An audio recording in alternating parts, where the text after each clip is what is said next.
Well, let's turn to the book of Proverbs. And once again, we come tonight to chapter 16. For the fourth time, we're coming to this chapter, this halfway chapter in the book of Proverbs.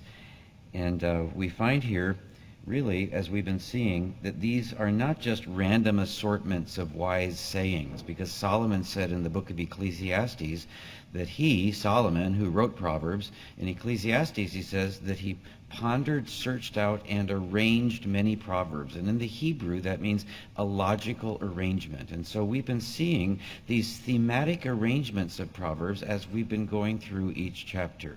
These constellations, flashes of insight in constellations of instruction. And it's a beauteous thing. And in chapter 16, we've been finding two of the best kept secrets of the wise. We spent some time on the first, and that is dependence on God all through life.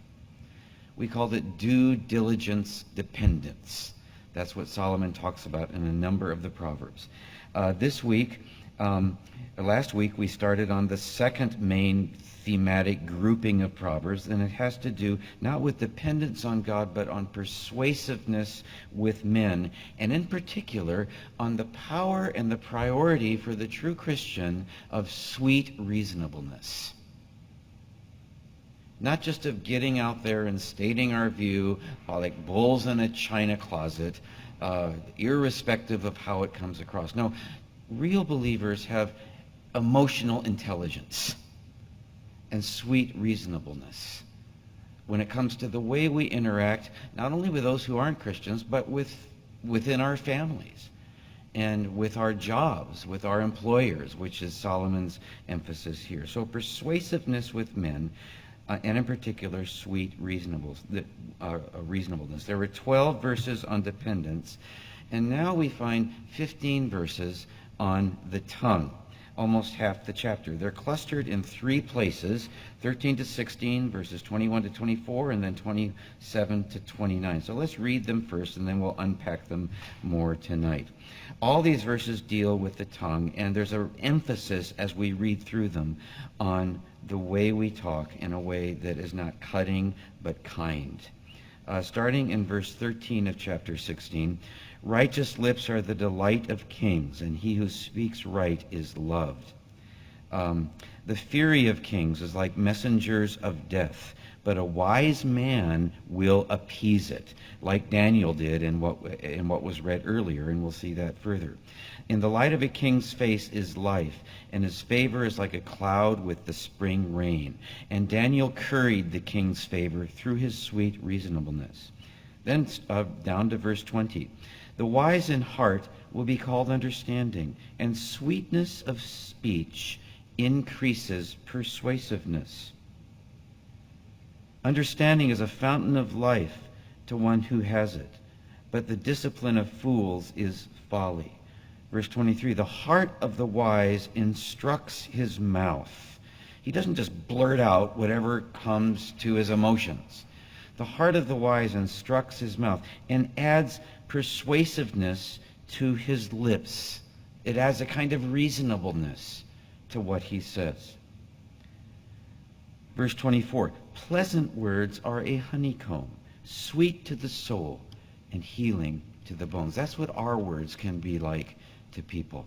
And then in verse 27 to 29, he tells us the opposite of this. It's almost as though he tracks us first and then repulses with what we should be like, and then repulses us with what we shouldn't be like. That's verses 27 to 29. A worthless man digs up evil, while his words are a scorching fire. A perverse man spreads strife. He's a gossip. He cuts people down. He divides. And a slanderer separates intimate friends. A man of violence entices his neighbor by his words to do the same thing, and leads his neighbor in a way that is not good. And so in the end, with this chapter, we go from the sweet to the sour. Now, these three clusters give us three parts for our overall subject of the tongue. We dealt with the first last week, and we'll continue with it today. And that is the sweet reasonableness that first, as we start to unpack this, gives us a way with authority. especially with the one you happen to work under, whether your boss, but really anyone that you're working with. So we've been focusing on how to relate to those who are in authority over us, but we see principles that apply, starting with last week, to all our relationships. Our emphasis, the emphasis of this chapter, is with the authority of the king, which is why we've been looking at Daniel and how he used sweet reasonableness with the king and how powerful that was, but how powerful it can be in all our relationships.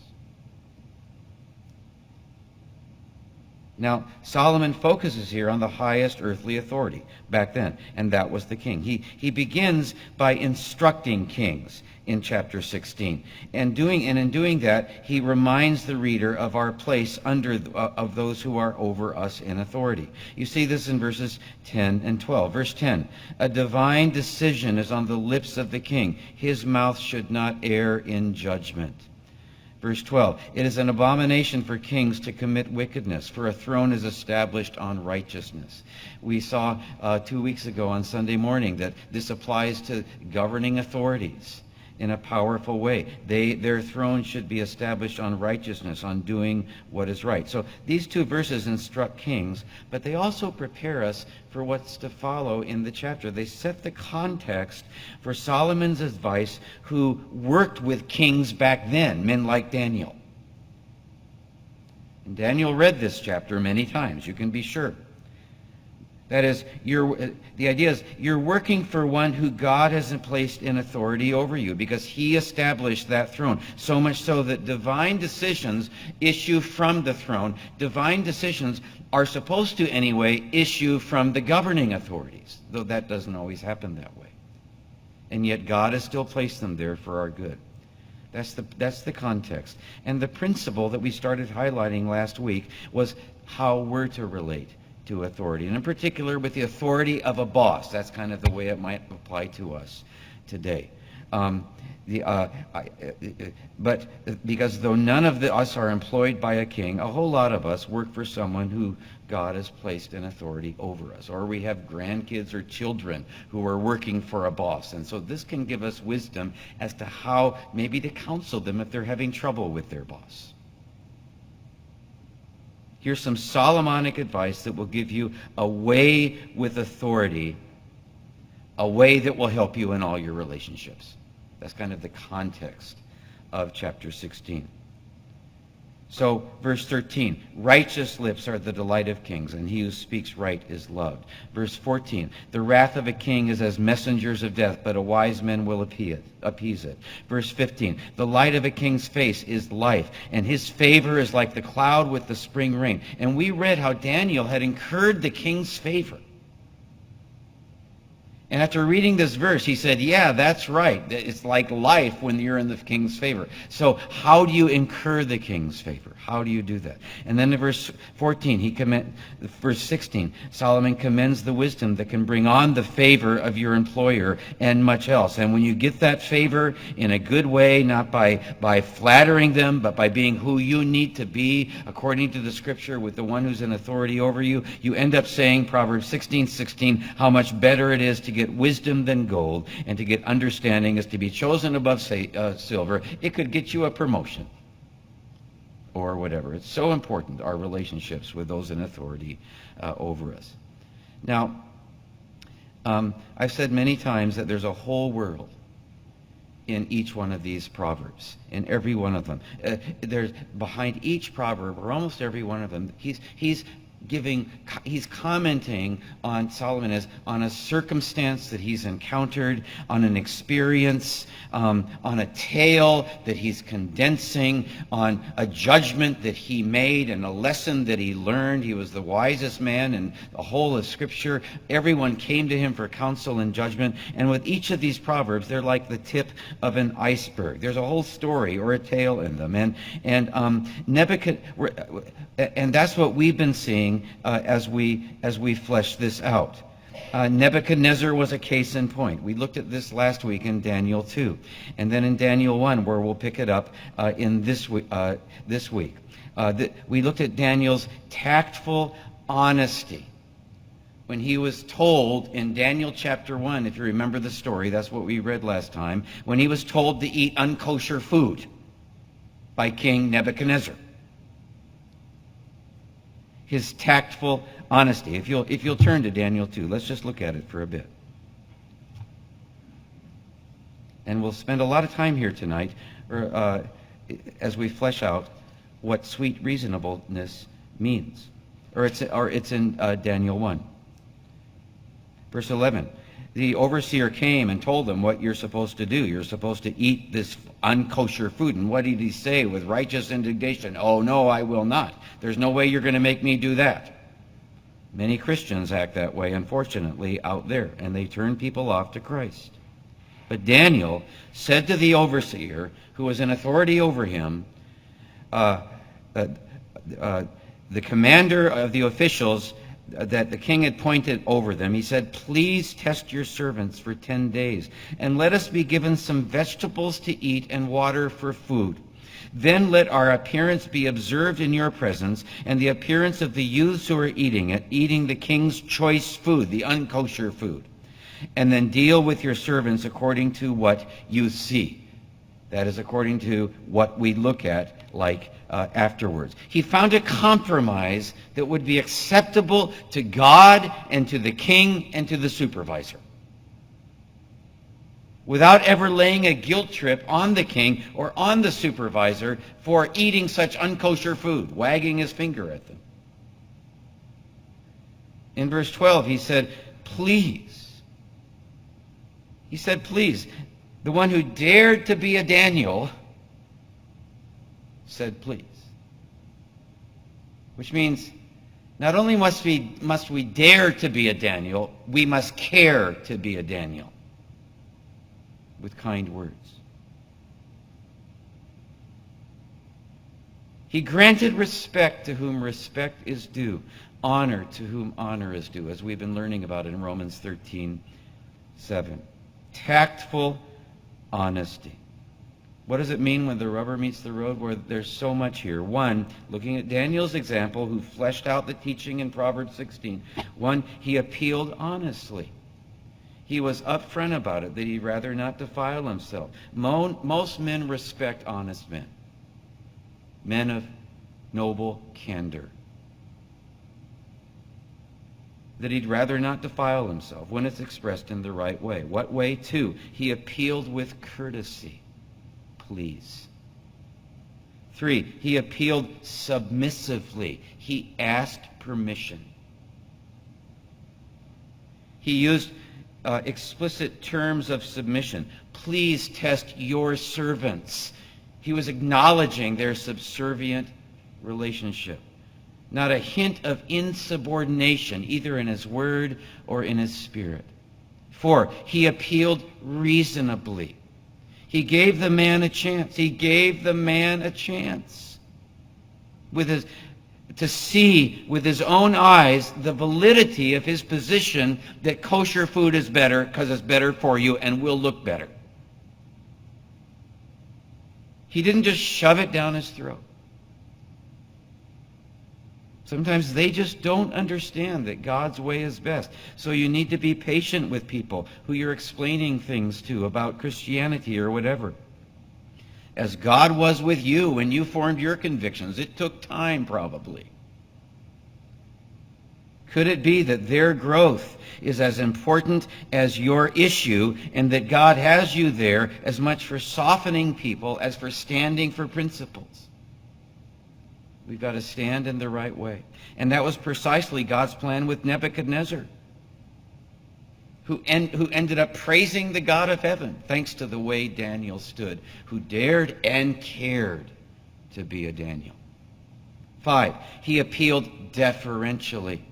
Key principle, he deferred the decision to the one who had the right to make it. Didn't just say, I'm just going to do this, come hell or high water. He never just demanded that the decision be made, much less dictated what that decision should be. 6, he appealed provisionally. He stepped away as long as possible from drawing a line in the sand. He put off the ultimate confrontation as long as he could. He remained under the man's authority as long as was humanly possible. even when commanded to do something that God said don't do. There's a way of implementing commands here that is so powerful. He was saying, we are yours to deal with once the test is over. It's your call. You're the judge. You're the one who will assess us whether you think we look better than the others. And indeed, they did look better. So he made the decision, you don't have to eat that food. As long as it was possible, he deferred the decision to the one whose God-given right it was to make that decision. It says a lot about the way we need to do our politics.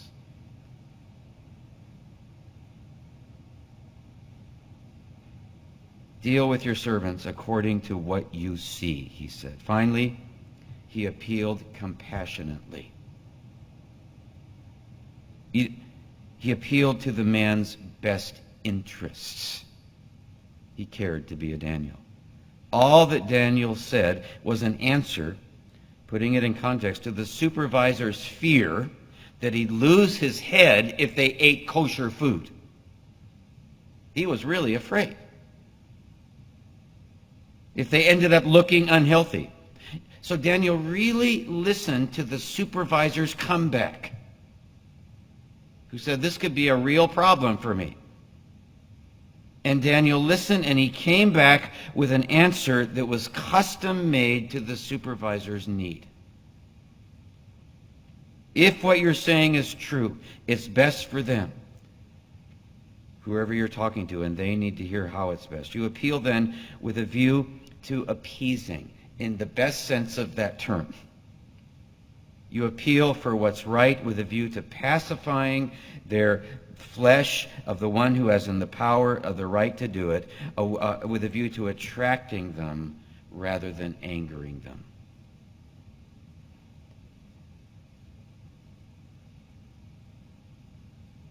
Not only is it a good witness, it's good politics, taking the high road. And do we need that in our nation or what? Such men who speak the right thing in the right way are true statesmen. They're the delight of kings and to a whole lot of other people as well. Those who don't very quickly learn back then that the wrath of a king is as messengers of death, like it says in chapter 16, but a wise man will appease it. Daniel was a wise man. So, best kept secrets of the wise, sweet reasonableness. First, that will give you a way with authority. And that means, first, tactful honesty. But second, it means sincere loyalty. Sincere loyalty. We see this in Daniel 4, if you'll turn there. This is what David read tonight. Of course, Nebuchadnezzar had another dream. And this time it was predicted in this dream that he was going to go insane. And it was Daniel's job to tell him that. Okay? So and he knew about the wrath of kings was like a messenger of death. He had seen many men die for saying far less than you're going to go insane. Okay? So he spoke what was right, but in the right way. He didn't just blurt it out. On the other hand, he didn't fudge it. And his spirit says everything. Listen to his response after the king told him the dream. Daniel 4:19. Then Daniel was appalled for a while, and his thoughts alarmed him. That's amazing. This man was really loyal to that wicked king. The very king who was about to suffer God's judgment for his wickedness, and whose judgment Daniel was predicting, still Daniel was loyal to him. How else would he have been so appalled at that man, at the king, at the thought of the king's fate? He'd have been pleased, not appalled, if he weren't loyal to him. Daniel was appalled for a while, and his thoughts alarmed him. This gives us a key principle for working with your boss, or really with anyone. You appease their wrath by affirming your loyalty. You speak what is right in the right way when you combine faithfulness to the relationship with that person with the truth that comes from God. Which, if you think about it, holds for speaking the truth in any relationship. Because let me tell you something. Your boss will know if you're truly loyal, or he will eventually. And that loyalty will cover a multitude of hard words. It sure did for Daniel. He was appalled. His thoughts alarmed him. That this is not Daniel saying it. This is the narration. This is God saying through his word that Daniel was actually appalled at what would happen to this king. And he wasn't just pretending. And even the king saw his concern. You know, you can't fake it when you're caught off your guard like this. Daniel would never have survived for 4 regimes under 4 Babylonian kings and the king of the Medes and the Persians, Belteshazzar, if he had been faking his loyalty. What you've been thinking and saying about your boss behind his back will come out, if not in your words, at least in your spirit, and they will sense it. They've got a hound dog's nose for that kind of thing.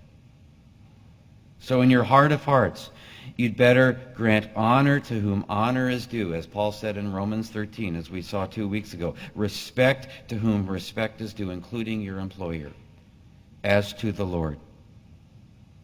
Back to Daniel 4, verse 19. And the king responded and said, Belteshazzar, do not let the dream or its interpretation alarm you. He saw his alarm. Belteshazzar answered and said, my Lord. He's affirming his loyalty as his Lord. If only the dream applied to those who hate you and its interpretation to your adversaries. Shrewd move. Loyal words before bad news, but also sincere move from one whose energies were caught up in doing the king's business, as he said. And the king sensed his sincerity in sharp contrast, as we saw last time, to the hypocrisy of all of his other advisors. And he thought, this guy is on my side. Talk about 4 square. Talk about all wool and a yard wide, as we used to say. He's the real deal. So sincere was Daniel that Nebuchadnezzar tried to comfort him. Belteshazzar, do not let the dream or its interpretation alarm you. This is an amazing interchange. And Daniel delivered the bad news, but the messenger was not shot. He deflected the king's anger before it ever broke out, because he appeased the wrath and spoke the truth in almost one and the same breath. And he was able to do that because he had one permeating attitude, and that is he was loyal to God and the king. In that order. And at the very end, as we read, it says, in verse 27, therefore, O king, may my advice be pleasing to you. Very deferential, sweet words, but this was hard advice. He was rebuking the king. But it's a velvet-covered brick. May my words be pleasing to you. Break away now from your sins by doing righteousness, and from your iniquities by showing mercy to the poor, in case there may be a prolonging of your prosperity, and that's what I want. And he meant that sincerely. And that's what we should want for everyone. A prolonging of what's good for them. Their best interests, even as we have to speak hard words, and they can tell it, just like a king can tell it. And especially those closest to us can tell it. If we want to murder them, or if we're just concerned about them and hurt, but don't want to hurt them in return. Now, the question is, then, what about me? What about you?